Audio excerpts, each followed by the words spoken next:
My name is Jamie Ferrara. I'm from Marlboro, New York. I started Antigravity in 2015. I got trained in New York City right at the lab.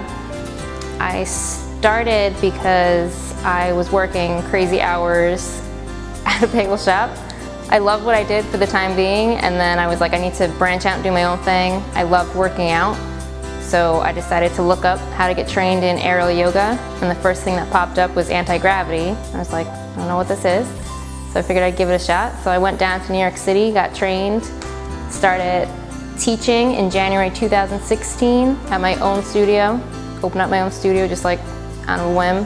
And then I went down and continued to get trained in different things. So I got Antigravity, aerial yoga, Antigravity fundamentals, and Antigravity Pilates. I took yoga classes and I used to work out myself at the gym, but I didn't have any background before that. Before I looked into Antigravity, and then once I looked into it and did some research on it, I was like, this is awesome, this is what I want to start doing. So then once I took the course and started teaching, I really got into it. I never really wanted to teach in the first place until I started teaching, and then I realized that it's what I want to do. All of the benefits of Antigravity are awesome. Going upside down is one of the most beneficial things you can do for your body. It keeps you young. It refreshes your blood flow, it decompresses your whole entire spine and your body, increases your proprioception, so your awareness of where you are. Going upside down definitely helps that. It refreshes your internal organs, your digestive, circulatory, lymphatic systems all get refreshed once you go upside down, which nobody really thinks of going upside down until they come back up and I tell them all the benefits. So for going upside down, there are some restrictions. If you have any recent surgeries in your hands or wrists especially, we don't want you to go upside down. If you have vertigo, it can make you more dizzy. It can increase the problems with vertigo. Pregnancy, Botox in the past 6 hours before you do Antigravity, we don't want you going upside down. But besides that, everything else you can do with your feet on the ground, there's only restrictions for going upside down. People definitely are intimidated. Most of my clients before they come to me are intimidated, and that's the first thing they say to me is like, I'm kind of scared to do it.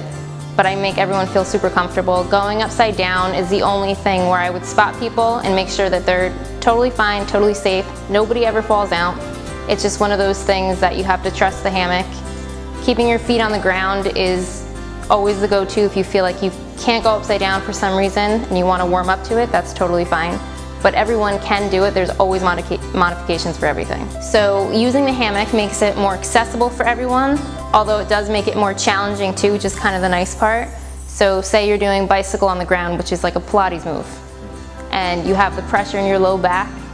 Going into the hammock, you're totally suspended, so when you're doing the bicycle, you never have that pressure in your low back. So it just takes all the pressure off of you. It's zero compression. Everything you do with Antigravity is zero compression. Opposed to doing yoga or Pilates on the ground or with one of the Pilates machines, it can sometimes compress joints. So that's the biggest benefit, but there's also other ones that just, it's more challenging on your core, so it's better for your body, it's better for your muscles. Shorts and sweats is fine for guys. Typically for women, I try to get them to wear leggings that are tight around the ankles opposed to yoga pants that are looser, just because it's easier with the hammock so they don't get caught or ride up. And then when it comes to tops, t-shirts over tank tops, because it's more comfortable under your arms when you're working out with the hammock under your arms. It kind of keeps it a little bit more comfortable for you, or a long sleeve shirt is fine. I feel like it keeps me young, even though I am still young, but if I continue to do this, and I have my clients who've been following me for a while now, they've been continuing and I've seen a huge difference in them. Even most of my clients are middle-aged to a little bit older, and they feel so much younger coming to me and taking my classes, and it makes me feel good seeing them feel good about that. And it's really important to keep your health up as well. Antigravity for arthritis is really good, especially for grip strength. If you have arthritis in your hands, it's the best thing for it because you work on your grip strength the whole time without even realizing you're doing it. I had arthritis in my hands since I was 15, and I haven't had pain in my hands since I started teaching. So my business is Antigravity on the Hudson. I have an Instagram page, Antigravity on the Hudson, as well as a Facebook page. My website is at jamieferraratraining.com, so it's my first, last name, and then training.com. If you type in Antigravity on the Hudson into Google, it'll also brings you up right with my website. You can go right on there. There's a comment box that you can email me through. It goes straight to my email, as well as my number is on there too, so you can call me directly and set up an appointment with me.